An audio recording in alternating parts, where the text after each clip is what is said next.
បាទសួស្តីពុកម៉ែបងប្អូនចំណុះជើងភូមិទាំងអស់គ្នាខ្ញុំបាទសូមប្រកាសចាប់ពីថ្ងៃនេះម៉ោងនេះ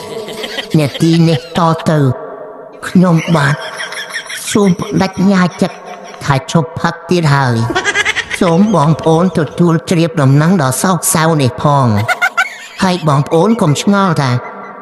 ចុះឃើញដល់ផឹករងៃតិចឈឺចិត្តមកទេដឹងមែនទេបងប្អូនអើយអត់ឈឺអត់អីទាំងអស់មូលហេតុប្រពន្ធដេញចេញពីផ្ទះសូមអរគុណសូមជម្រាបលា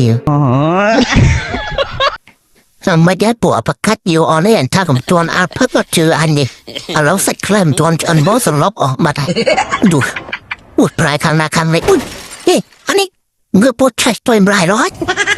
មិនបាច់បានស៊ីបានអីទេអញហើយលើកវាដែរដូចខិតទៅនោះទៅយកផឹកស៊ីតិចពុះទៅប៉ែណាងើបឡើងរួញផឹកអន់នឹងក៏អន់ដែរដាក់វាខិតទៅនោះយកខ្នើយអញដូចផង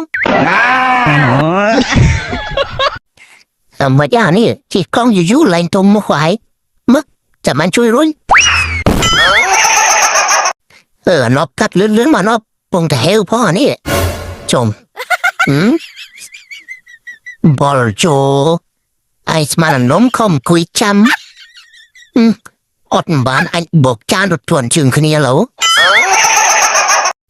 ចុំស្អីស្អាតតើវ៉ៃអាយ៉ាតាំងឃើញឯងតំណងចង់អូកាឡាហ្នឹងចុំបាច់អាចទឹកមកប៉ុនហ្នឹងមកឲ្យសុទ្ធជូលទៀតមិនបាច់ទេពោះ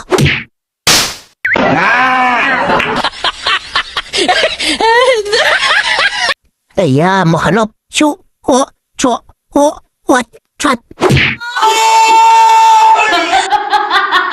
តើតែឃើញច្បាស់អញ្ចឹងបានដឹងថាទឹកដីមិនធម្មតានេះបាទលោកអូនមើលចុះ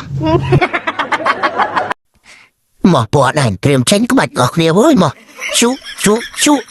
ជូអូឆាច់មកម៉ាក់ចាំលើកមកហុយមកត្រៀមឲ្យនៅមក1 2 3អាយ៉ាចុះបណ្ណាគេមកឈប់ឡានអីហ្នឹងវ៉ៃយ៉ាមកសញ្ញាលុយសុទ្ធតែប៉ុណ្ណេះពងតែដាច់លុយផងមកអានេះបិទម៉ាសរៀវប្រូស្ងាត់តានេះមកចាំបិទគូតសរៀវតែប៉ុណ្ណេះលុយសុទ្ធហើយយឺជួយផ្លះតបលទៅ